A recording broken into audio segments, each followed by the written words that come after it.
So I had a thought. What even makes one artwork good and another bad? I know it's a strange question, but why do we see one artwork and think, yeah, that looks good, while another looks bad? What actually is it that separates them? Is it their realism, their textures, or maybe their lighting? What do the best artists know about making good art, but we don't?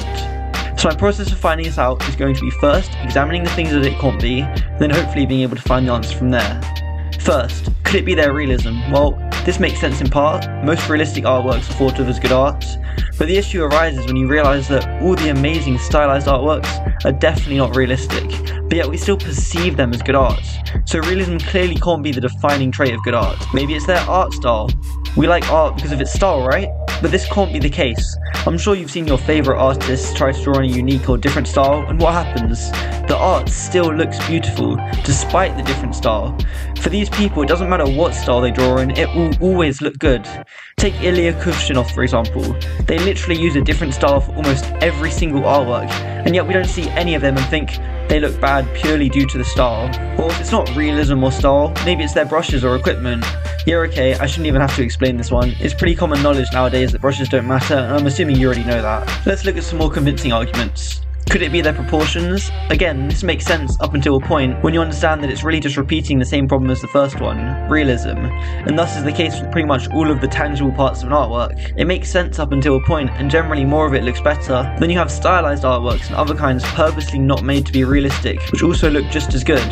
This is the case for the amount of rendering, the colour choices, the lighting and more. Doing any one of them better, which we think of as more realistically, doesn't always make the art better, so it can't be what actually causes the art to be better. There has to be an underlying factor. You could say it's a combination of all the fundamentals, but then what is it about the fundamentals that causes them to make art look good, if it's not the realism of them? Let's look at one more separate factor which it can't be to try and understand this. It can't be the time spent on the artwork. Of course, right? I spent almost 7 hours on this, while Sandoz Arts was able to make this in just 50 minutes. Why? Because he's better at art, his skill level's higher.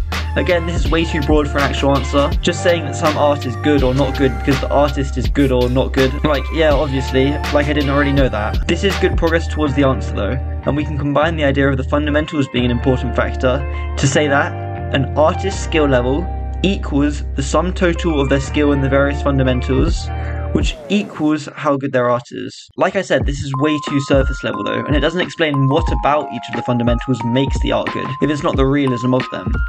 So here is my final actual answers to this question in a couple of different levels of depth, which I'll explain each and you can see whether you agree with my answer or not of what actually makes a piece of art good. The first level is what's called post-realism.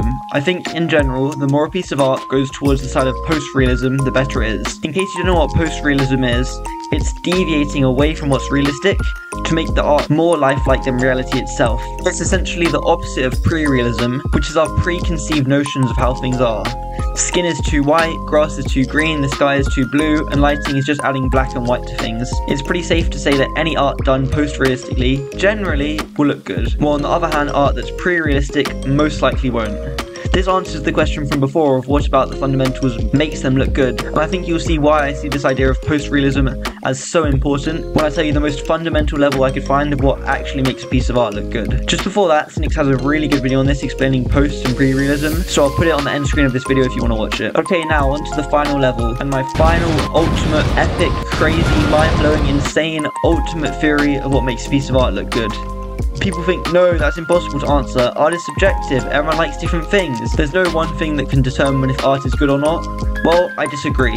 After thinking about it for a while, I came to the conclusion that, in my opinion, the single factor that determines exactly how good a piece of art is, and what separates good art from bad art, and the standard of the art, it's how much emotion it creates in the viewer when they look at it.